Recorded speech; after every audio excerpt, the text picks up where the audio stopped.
naquela região, na parte sul de Israel. E ele profetizou nos dias de Uzias, Jotão, Acás, Ezequias. Foi um profeta que teve um ministério longo, profetizou aproximadamente uns 50 anos. E mediante a revelação divina, Isaías contemplou com os olhos do Espírito Santo aquilo que o Senhor Deus vai expor. E alguns capítulos, como eu lhes disse, tratam sobre várias nações, mas aqui ele está se referindo a Judá e Jerusalém. E ele comunica sua mensagem, e ele comunica em forma de instrução, pois a eles, os judeus, lhes pertenciam os oráculos de Deus. Muitos anos depois do profeta Isaías, o apóstolo Paulo, na sua carta aos Romanos, ele escrevendo no capítulo 3, versos 1 e 2, tratou do privilégio dos judeus, dizendo: qual é logo a vantagem do judeu, ou qual a utilidade da circuncisão? E ele responde: muita, em toda maneira, porque primeiramente as palavras de Deus lhe foram confiadas. A seguir, no capítulo 9, o apóstolo Paulo, a partir do versículo 3, ele diz: eu mesmo poderia desejar ser separado de Cristo por amor de meus irmãos, que são meus parentes segundo a carne. Ele estava se referindo aos judeus. E ele passa mais uma vez a mostrar os privilégios daquele povo. Ele diz que são israelitas, dos quais é a adoção de filhos, e a glória, e os concertos, e a lei, e o culto, e as promessas, dos quais são os pais, e dos quais é Cristo segundo a carne, o qual é sobre todos, Deus bendito eternamente. Amém. Então Isaías, ele está comunicando a sua mensagem em forma de instrução para os judeus, porque a eles lhes foram confiados os oráculos de Deus, mas também em forma de reprovação, porque aquele povo que era objeto de tantas bênçãos da parte do Senhor estava se rebelando contra o Senhor. Havia iniquidade neles. E quando o apóstolo Paulo elogiou aos judeus lá no capítulo 3 e capítulo 9, ele também diz: eu sinto grande tristeza por causa da incredulidade de Israel. Povo ricamente abençoado. O Senhor tem um cuidado todo especial para com aquele povo que o tirou do Egito. Mas o povo estava se rebelando contra Deus. E também o profeta anuncia a sua mensagem em forma de consolo, em forma de alento, em tempos difíceis, porque os filhos de Sião se regozijarão em seu reino. Então o profeta fala em nome do Senhor. O profeta fala em nome de Deus, não esperando ser escutado pelo povo. Ele sabe que o povo não vai dar ouvidos. Ele está consciente disso. Ele sabe que o povo não está a fim de ouvir a mensagem. Ele sabe que o povo não está a fim de ouvir a mensagem. Mas ele precisa falar, mesmo para corações endurecidos, mesmo para ouvidos que não querem ouvir.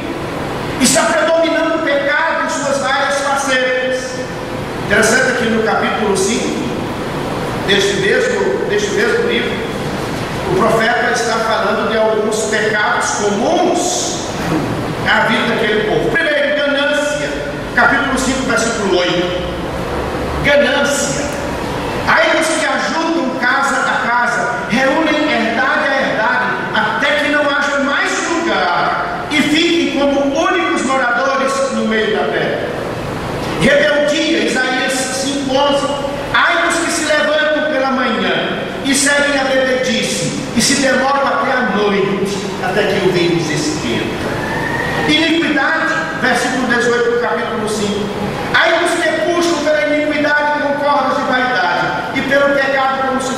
cordas de carros. Inversão de valores, versículo 20. Aí os que ao mal chamam bem, e ao bem mal, que fazem da escuridade luz, e da luz escuridade, e fazem do amargo doce, e do doce amargo. Soberba, capítulo 5, verso 21. Ai dos que são sábios a seus próprios olhos e prudentes diante de si mesmos. Então todos estes pecados são colocados pelo profeta, pecados que eram comuns ao povo de Deus: ganância, soberba, iniquidade, nas suas variadas formas. Se vocês lerem o capítulo 3 de Isaías, versos 16 a 23, ali nos é mostrado também o comportamento das mulheres. Meus irmãos, os pregadores sérios dos nossos dias, e aqui eu estou me referindo aos pregadores que levam a palavra de Deus com seriedade, eles têm sofrido como o profeta Isaías. E por que eu digo isso? Porque Isaías está falando a uma nação pecadora, a uma nação que tem o nome do Senhor, a uma nação que até prestava culto ao Senhor. Você vai encontrar isso no capítulo 1, que o povo estava indo ao templo, estava fazendo sacrifícios, mas cheio de iniquidade. E o profeta sabe que o povo não vai ouvir a mensagem, ele sabe que o povo não quer ouvir, e ele sente profundamente isso. Noutra ocasião, o profeta diz: quem deu crédito à nossa pregação? Quem é pastor sabe o que é isso. Quem é pastor sabe o que é isso. Nessa manhã, quando o pastor Edson Urbano nos trazia um grande estudo sobre a perseverança dos cristãos, ele até mencionou esse aspecto. Quem deu crédito à nossa pregação? Eu tenho um colega que ele foi aceito por uma igreja presbiteriana. Na igreja presbiteriana há eleição para pastores. Alguns pastores se apresentaram àquela igreja, trouxeram mensagens. A igreja estava precisando de um pastor. Ela estava ouvindo alguns pastores para depois eleger aquele que haveria de pastorear. E ela ouviu alguns pastores e escolheu um dentre eles. E sabe qual o critério daquela igreja para escolher aquele pastor? Dentre vários, ele é um pastor animado. Olha que nossa. Aquele pastor foi escolhido porque era um pastor animado. Porque animação é o que conta, não é a palavra de Deus. Na prática é isso. A animação é o que conta. Hoje a busca é por um culto enfeitado. E a semelhança do profeta Isaías, os pastores que observam a palavra de Deus, que temem a palavra do Senhor, estão sentindo como o profeta, estão sentindo como o apóstolo Paulo, quando expressou a sua dor, a sua tristeza diante dos Gálatas, chamando-os de insensatos, porque eles estavam deixando o verdadeiro evangelho e seguindo um outro evangelho que não era a mensagem da parte de Deus. Hoje a busca é por um culto enfeitado. Quantos irmãos daqui estão lembrados da passagem que nos fala de Moisés subindo ao Monte Sinai para receber as tábuas dos mandamentos? O povo estava ao pé do monte e Moisés foi chamado pelo Senhor para subir e receber a lei do Senhor. Moisés passou 40 dias lá, mas o povo que estava ao pé do monte disse a Arão, irmão de Moisés: este Moisés tarda a descer, não sabemos o que aconteceu com ele. Faça-nos deuses, disseram a Arão, que vão adiante de nós. E Arão disse: quem tiver brinco, pendente, pulseiras de ouro. Tragam. E assim o fizeram. E Arão, daquilo ali, ele formou um bezerro. Fundiu tudo aquilo ali e formou um bezerro de ouro. E disse: este é o teu Deus, que ele tirou da terra. Veja. Um bezerro de ouro. A tradução judaica diz que foi escrito ao lado ou na base daquele bezerro a seguinte inscrição: este é Jeová, ou isto é Jeová, este é o teu Deus. E no capítulo 32 do Êxodo, versículo 6, diz: e no dia seguinte madrugaram e ofereceram holocaustos e trouxeram ofertas pacíficas, e o povo assentou-se a comer, a beber, e depois levantou-se a folgar. Sabe quem prestava culto assim? Os cananitas. E o povo estava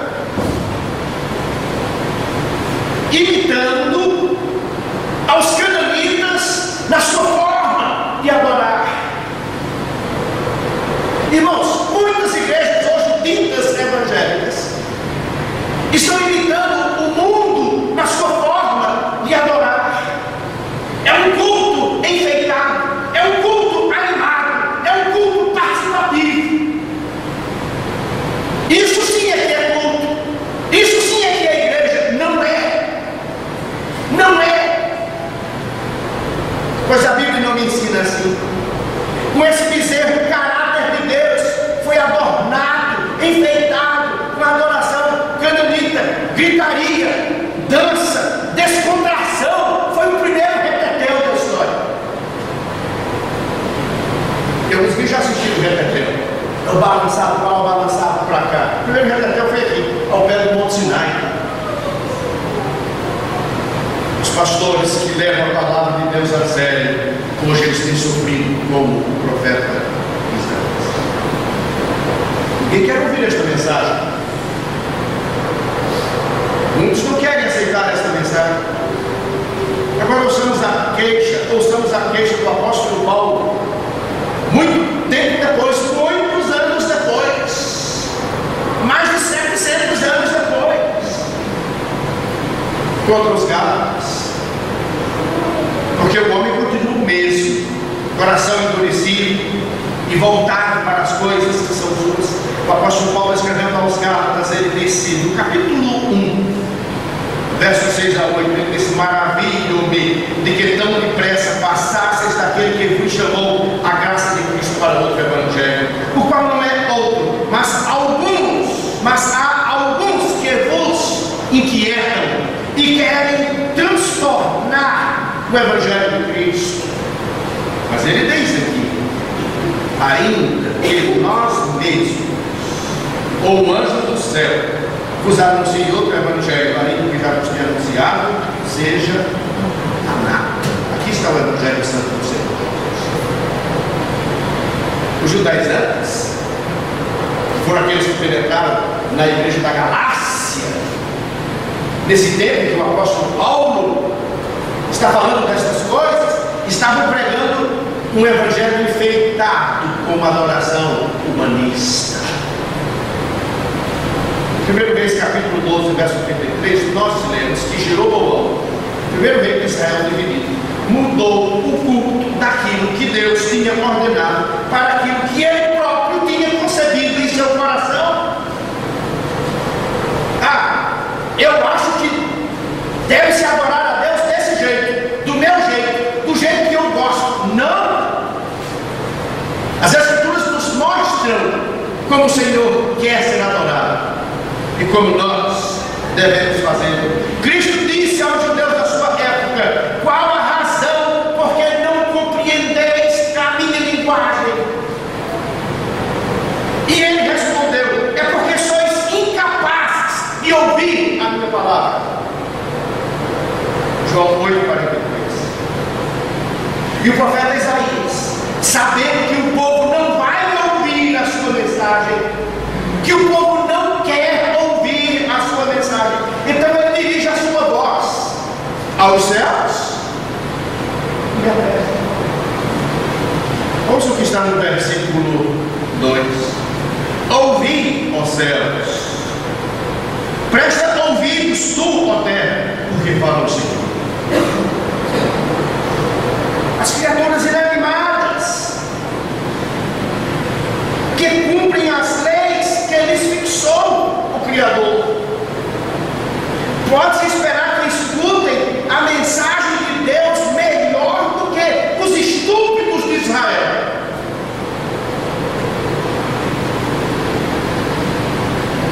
Que eles, seus ouvintes, se envergonhem da luminosidade dos céus diante da escuridade das suas obras. Que se envergonhem diante da frutuosidade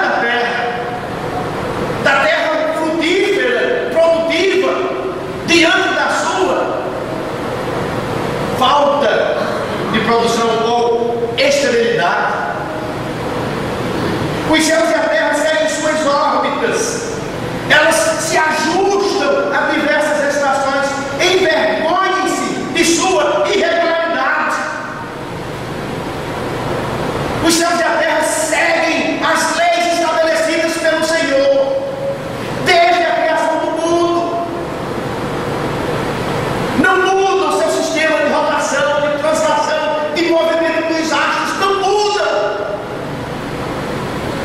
Mas o povo de Deus está sempre mudando. Hoje é uma coisa, amanhã é outra. Hoje estão firmes, amanhã não estão. Passa um mês assim, uns à igreja, 2 meses sem virem. E o profeta disse que se envergonhem diante dos céus, diante da terra, com a sua vida de iniquidade. Moisés também fez um discurso semelhante a este, quando se despediu do povo ali no limite de Canaã. Moisés não entrou em Canaã, mas ele relembrou ao povo todas as bênçãos do Senhor. E ele começa lá em Deuteronômio 32, versículo 1, dizendo: inclinai os ouvidos, ó céus, e falarei, e ouça a terra as palavras da minha boca. Aqui o profeta os acusa da sua ingratidão, que escutem os céus, que se assombrem na terra. De quê? Primeiro, do comportamento amoroso de Deus com um povo tão displicente e provocador. Versículo 2: ouvi aos céus e presta ouvidos tua terra, porque fala o Senhor. Criei filhos e exalcei-os. Mas o que eles fizeram? Prevaricaram contra mim. Não existe maior tragédia do universo do que os filhos de Deus se rebelarem contra o Senhor, fazerem pouco caso do Senhor. Deixe-me lhes fazer algumas perguntas. Quando você sai de casa e vem para a igreja, você está vindo para onde? Eu creio que se pedíssemos uma resposta, você diria: eu estou indo para a igreja, eu estou indo para a casa de Deus. Se eu perguntasse, quando você vem para cá, você está pensando em encontrar-se com quem? Por certo, você responderia: não, estou pensando em encontrar com os meus irmãos, também me encontrar com o Senhor e juntos buscarmos o seu nome. Isaías disse, ou melhor, Davi disse numa certa ocasião: alegrei-me quando me disseram, vamos à casa do Senhor. Como você vê a casa do Senhor nesta noite? Cada um pode responder a si mesmo. Então, se você sabe que aqui é a casa do Senhor, onde nós nos encontramos para buscarmos ao Senhor, e Deus tem bênçãos especiais para nós aqui, sabia disso? Bênçãos especiais. Nesta manhã, todos nós que estivemos aqui fomos ricamente abençoados. Ricamente abençoados. Quem esteve atento à palavra do Senhor recebeu esta bênção os fazedores da esperança. E não é porque você já conhecia o texto que foi pregado, não. Porque a palavra de Deus, ela se renova a cada dia. O Senhor tem bênçãos especiais para os seus aqui na igreja. Mas aí tem uma pergunta. Se você sabe destas coisas, se você sabe que aqui é a casa do Senhor, que aqui é o lugar onde nós nos reunimos para adorar ao Senhor, se você sabe que o Senhor tem bênçãos para a sua vida aqui, por que você falta tanto? Por que você falta tanto? Todos nós sabemos, crentes do Senhor Jesus Cristo, os membros desta igreja sabem que o domingo é o dia do Senhor. É o quarto mandamento. Em 6 dias o Senhor fez toda a sua obra. Em 6 dias farás toda a tua obra. Mas o 7º é o sábado do Senhor. Nele não farás obra nenhuma, nem tu, nem o teu servo, nem a tua serva, nem o teu boi, nem o teu jumento, ninguém. É o quarto mandamento. Faz parte do decálogo. Se está dentro do decálogo, é vigente para os nossos dias. Mas quando você não observa este mandamento, você está provocando o Senhor. Versículo 2: fala o Senhor, criei filhos e exalcei-os, mas eles prevaricaram contra mim. Quando você deixa de vir à igreja, estou falando para crentes, quando você deixa de vir à igreja no dia do Senhor, porque você foi assistir o seu time jogar, você está provocando o Senhor. Quer você goste, quer não dessa verdade, é a realidade. Eu ou você, não importa. Quando deixamos de observar este dia santo do Senhor para assistirmos o time do coração, você está provocando o Senhor. Você pode até ficar zangado comigo, discordar de mim. Você pode dizer: olha, eu não vou mais para aquela igreja, eu vou para uma outra igreja. Não importa. A profecia está sendo anunciada. Nesta manhã, com muita precisão, o pastor Edson falou a respeito de quantos membros desta igreja, quem sabe, de alguns que nos visitam nesta noite, deixam de ir ao culto de doutrina da sua igreja, ao culto de oração da sua igreja, porque ficam assistindo às novelas ímpias, que são mensagens de Satanás para as vidas. Estão provocando o Senhor. Isaías sabe que o povo não vai ouvir essa mensagem. Ele sabe que o povo vai endurecer ainda mais o seu coração. Então ele se dirige aos céus e à terra: ouvem céus, prestai ouvidos, ó terra. Que escutem os céus e a terra se assombrem. Se assombrem de quê? Do amoroso comportamento de Deus com um povo tão displicente e provocador, mas também da conduta antinatural desse povo. Ele usa aqui uma expressão, ele diz: esse povo prevaricou contra mim. Ouvi, ó céus, e presta ouvidos tua terra, porque fala o Senhor: criei filhos e exalcei-os, mas eles prevaricaram contra mim. Até algum tempo eu não sabia o que era prevaricar. Muitos de vocês talvez não saibam o que é prevaricar, mas vá ao dicionário e lá tem o significado da palavra prevaricar. Prevaricar é proceder mal, tem esse sentido, é fugir ao dever. Mas o que mais me chamou a atenção nessa definição de prevaricar, sabe qual foi? Faltar por interesse ou má fé. Então, quando nós faltamos ao culto que é prestado ao Senhor por interesse próprio, nós estamos prevaricando.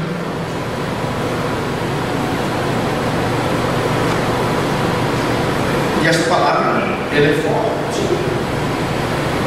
Aqui nós vemos que o profeta atribui essa anomalia a ignorância e a irreflexão. Alguns não observam isto porque são ignorantes, outros não observam porque não refletem, não examinam.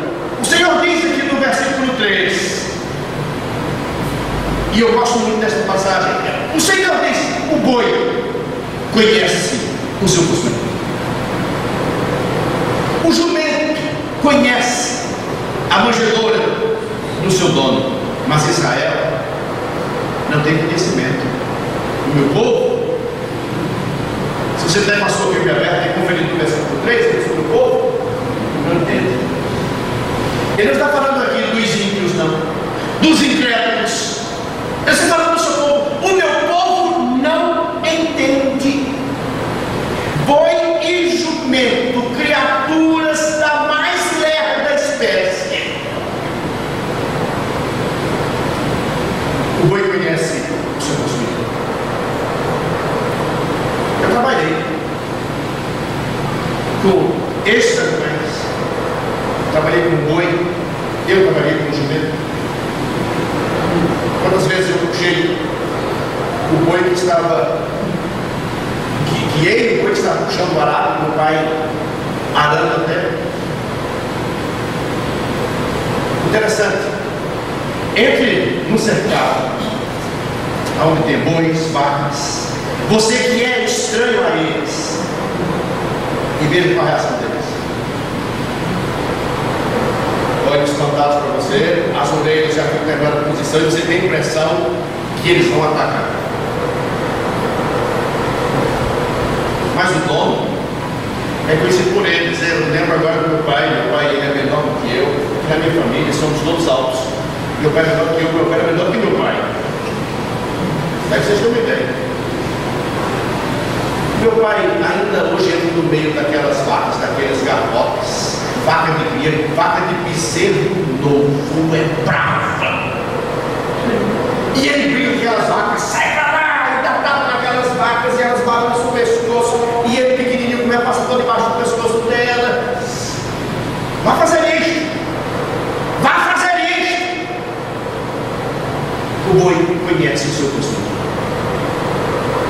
Uma manhã chegou em nossa casa um comprador de gado, chamou meu Marcolinho, um grande comprador de gado, homem abastado, queria comprar um bezerro para o abate, um garrote para o abate, meu pai tinha para vender. Chegou lá em casa, meu pai não estava, e ele perguntou à minha mãe onde estava meu pai tinha saído. Ele disse: eu soube que José tem um garrote para vender. Ele disse: tem, está dentro do curral, é aquele garrote vermelho, o senhor pode olhar. E ele trouxe, o meu Marcolinho usava aquela roupa que na época era chamada de Silvio Santos, aquele conjunto, e ele botina todo, e entrou no curral, e muito cuidado, porque havia muito esterco, e ele foi olhar para o garrote de uma vaca chamada Labareda, deu-lhe um encostão sobre o meu Marcolinho, pegou sentado. E minha mãe estava olhando para a janela da cozinha toda.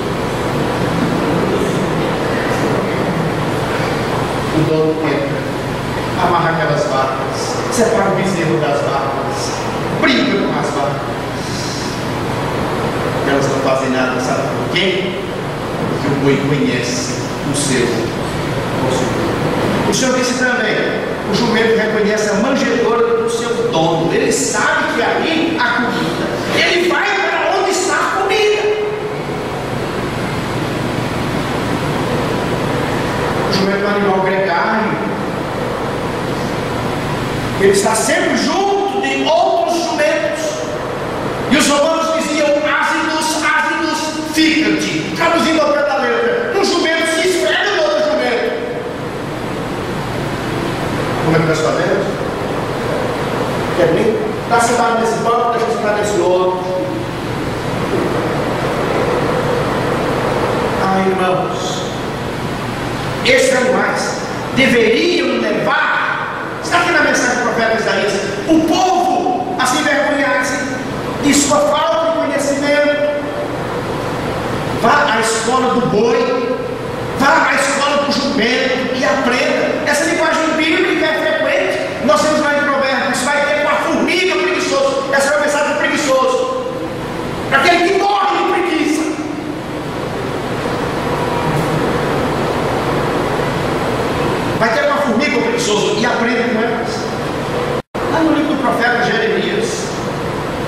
O Senhor também diz no capítulo 8, versículo 7, para vocês terem uma ideia destas ilustrações tão práticas, tão simples, fáceis de serem compreendidas. Até a cegonha no céu conhece os seus tempos determinados, e a rola e o grão e a andorinha observam o tempo da sua arribação, mas o meu povo não conhece o juízo do Senhor.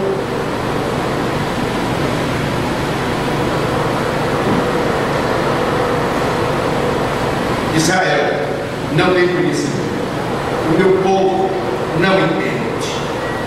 Irmãos, o conhecer aqui é um conhecer espiritual, encontrado apenas no coração que é aberto para o Senhor e que está disposto a aprender do Senhor. Oséias 4:6 diz: o meu povo foi destruído porque lhe faltou o conhecimento. Como é esse conhecer espiritual? Quero voltar mais uma vez ao quarto mandamento. O quarto mandamento diz: em 6 dias trabalharás, farás toda a tua obra, usando esse quarto mandamento como ilustração, mas o 7º dia é o sábado do Senhor. Então, como funciona esse conhecimento na prática? Você que respondeu: o domingo é o dia do Senhor. Ótimo, mentalmente você sabe disto, intelectualmente você sabe disto. Mas como é esse conhecimento na prática? E meus irmãos, eu sinto que muitos de nós temos na prática da guarda do dia do Senhor prevaricado. E o que é prevaricar? Agir mal, faltar por interesse. Esse povo prevaricou contra mim. Que estupidez é de Israel. Deus os criou, dava-lhes provisão, como tem feito conosco. Nós temos sido alimentados todos os dias. Então, não obstante, muitos dizem: o que adianta pertencer ao povo de Deus? Eles exclamavam: o que é o Todo-Poderoso para que nós possamos servir? Eles conhecem, certo? Mas tal conhecimento não lhes serve de nada, porque eles não praticam. Não praticam. Se você ler em casa Romanos capítulo 1, a partir do verso 18 a 32, o apóstolo Paulo ali trata sobre a idolatria e depravação dos gentios. Ele começa ali no versículo 18 dizendo assim: do céu se manifesta a ira de Deus sobre toda a impiedade e injustiça dos homens. Mas no verso 21 ele diz: porquanto tendo conhecido a Deus, não o glorificaram. Então, a falta de consideração ao que conhecemos é um inimigo tão grande como a ignorância do que deveríamos conhecer. Eu espero, irmãos, vocês entendam isso. Vocês entendem isso. Que não voltem para as suas casas da mesma maneira como entraram. Eu estou falando para os servos do Senhor, para os que testemunham que foram salvos pelo Senhor Jesus Cristo. Como você está tratando as coisas espirituais? Então o profeta Isaías ele se lamenta aqui da corrupção de Judá. Aí ele fala dessa enfermidade tão grande no meio do seu povo como uma ilustração, não é? Era como se o povo estivesse infectado pela lepra. Ele diz: desde a planta do pé até a cabeça não há nele coisa sã, senão feridas, inchaços, chagas podres, não espremidas, nem ligadas, nem nenhuma delas amolecidas com óleo. E o profeta mostra 3 coisas aqui. E diante da colocação destas 3 coisas, reflitamos se não estamos incluídos nelas ou em alguma delas. A primeira coisa: não havia bons princípios. Não havia bons princípios. A segunda coisa: não havia intenção de reforma. Não havia desejo de melhora. Eu preciso melhorar. Eu preciso melhorar. Eu preciso observar a ética cristã, os bons modos, os bons princípios. A terceira coisa: havia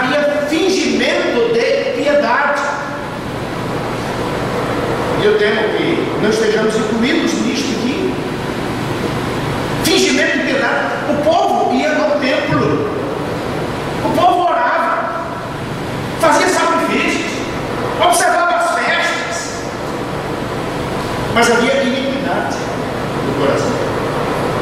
Isso era uma falsa piedade. Então vemos três coisas aqui no versículo 4: abandonaram o Senhor, desprezaram o Santo de Israel, voltaram para trás.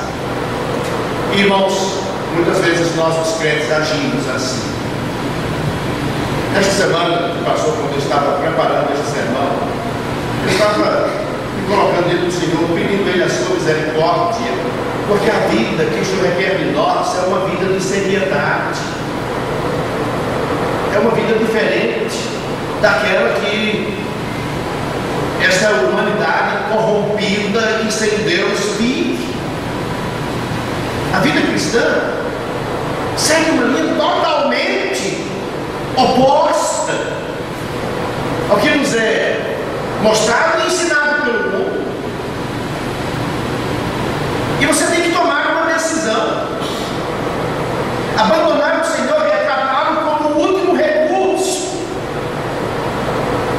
Às vezes nós temos um problema para resolver, procuramos todos os nossos meios, quando não conseguimos, então agora eu vou apelar para o Senhor. Não é assim. O Senhor deve ser procurado em toda e qualquer instância. Desprezar a Deus é desgostar-se dele, rebaixá-lo enquanto valorizamos outras coisas. O Senhor Jesus quis buscar primeiro o reino de Deus e a sua justiça. Irmãos, quantos de nós estamos prevaricando contra o Senhor? E se nós estamos com os corações tão endurecidos como o povo de Judá, de Jerusalém, na época do profeta Isaías, a mensagem do Senhor para nós é esta: criei filhos, exalcei-os, mas eles prevaricaram contra mim. Ele está dizendo que o boi conhece o possuidor, o jumento da manjedoura do seu dono, mas o meu povo não entende, ao meu povo faltou conhecimento. Para muitos, o cristianismo se transformou em algo mecânico. Eu tenho pedido ao Senhor: Senhor, não permitas que o meu cristianismo, a minha comunhão contigo, o meu ofício como pastor na igreja, não seja algo mecânico, porque isso é pecado. Aí eu sou crente aos domingos, escola dominical 9h30, culto às 18 horas. E quem sabe, você acorda às 7 da manhã do domingo, e quando você acorda você não tem noção de que dia é este que está se iniciando. Até que você, isso acontece comigo às vezes. Que dia é hoje? É como quando você vai no ônibus e você dá aquele cochilo, e quando abre os olhos, você já passou por aquele lugar, é o caminho da tua casa 200 vezes, mas naquele momento você não sabe aonde está, né? Aí, agora sim, e muitas vezes eu me assusto, passei da parada, eu nunca vi essa casa antes, você ainda está acordando. Você acorda de manhã, que dia é hoje? Ah, hoje é domingo, puxa. Você acaba de ligar. Vou deixar para ele. Pastor Edson que me perdoe. Amanhã eu vou. Se canta alguma coisa que eu acho que você não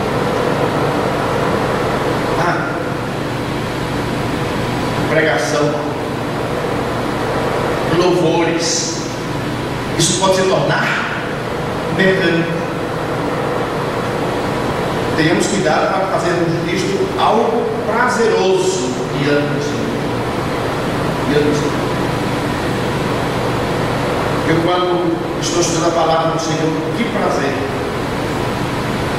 Que prazer! O desejo de transmiti-la para a igreja, que o povo entenda essa palavra, e que todos nós sejamos agradáveis ao Senhor. Aí, irmãos, o desejo de fazer com que a igreja se alegre na presença do Senhor. Eu poderia animar essa igreja no sentido carnal, melhor do que qualquer outra pessoa. Quem me conhece sabe que eu sou capaz de fazer isso. Eu sou capaz de fazer isso. Quando eu estou nos retiros de carnaval, quando eu estou pescando, quando eu estou compartilhando com os irmãos nos momentos de concentração, quem me conhece sabe que Eu sou espontâneo e eu posso animar qualquer ambiente. O Senhor me deu essa função. Mas aqui não é lugar de animação, aqui não é lugar de pagode, aqui não é lugar de saculejo, aqui não é lugar de alegria carnal, não. Aqui é o lugar de nós refletirmos a palavra do nosso Deus e de nos alegrarmos no Espírito. E nesta manhã, eu muito me alegrei na presença do Espírito, ouvindo a doutrina da perseverança cristã. Eu conheço esta doutrina, eu tenho pregado sobre esta doutrina, mas a palavra de Deus, para aqueles que a amam, para aqueles que a buscam, ela se renova, ela traz uma mensagem nova, uma alegria nova. Nós não nos cansamos dela, mas quando estamos afastados do Senhor, tudo é fastidiento, não alegra a nossa vida. Eu gosto muito daquela passagem que fala o meu coração, e eu espero que fale o seu coração, quando o Senhor diz: de que se queixa o homem? Você está se queixando de quê? Você está se queixando de quê?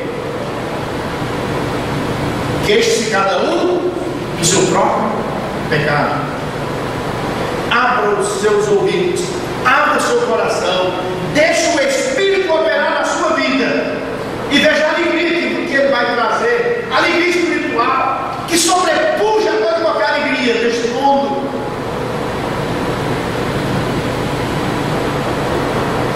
A solução para esse problema que com certeza muitos de nós estão envolvidos, de frieza espiritual, apatia espiritual, querendo mudar o sistema de culto que é contrário à vontade divina. Outro dia nós tivemos um culto aqui, alguém estava aí, e era um culto dentro da mocidade, e disse: gente, vamos animar o quê? É casa de show, casa de pagode?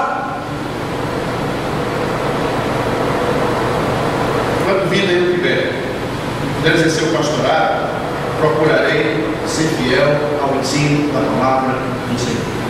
Você quer dançar, tem igreja aí que dá tudo para você. Todo tipo de música, de dança, entendeu? Descontração, tudo que você puder imaginar. Mas não estão de acordo com o ensino das Sagradas Escrituras. A solução para o problema eu quero concluir mostrando que, se nós estamos envolvidos nisto assim, os versos 16 a 18, o Senhor está dizendo: lavai-vos, purificai-vos, tirai a maldade de vossos atos, e diante dos meus olhos cessai de fazer mal. Aprendei a fazer bem, praticai o que é reto, ajudai o oprimido, fazer justiça ao órfão, tratai da casa das viúvas. Vinde então e harmonia, diz o Senhor. Ainda que os vossos pecados sejam como a escarlata, eles se tornarão brancos como a neve. Ainda que sejam vermelhos como o carmesim, se tornarão como a branca. O Senhor disse: se quiser e se ouvires. A conclusão é essa. Se você quiser ouvir esta palavra, o que vai acontecer? Comereis o bem desta vida. Agora é com vocês. Agora é com vocês. Você pode voltar para casa, se esquecer desta mensagem e continuar com a sua vida e antes, sem compromisso, sem crescimento diante do Senhor. Mas a palavra é esta: se você quiser, se você ouvir, você comerá do bem desta terra. E olha que o bem desta terra, ela sobrepuja a qualquer coisa quando vem do Senhor. Que cada um de nós vamos refletir sobre isto, que o Espírito do Senhor nos ajude a observarmos isto, Senhor. Que nós estejamos sempre buscando a tua palavra fazendo a tua vontade, vivendo para a tua honra e para a tua glória. Que assim Ele nos ajude, que assim Ele nos abençoe. Amém.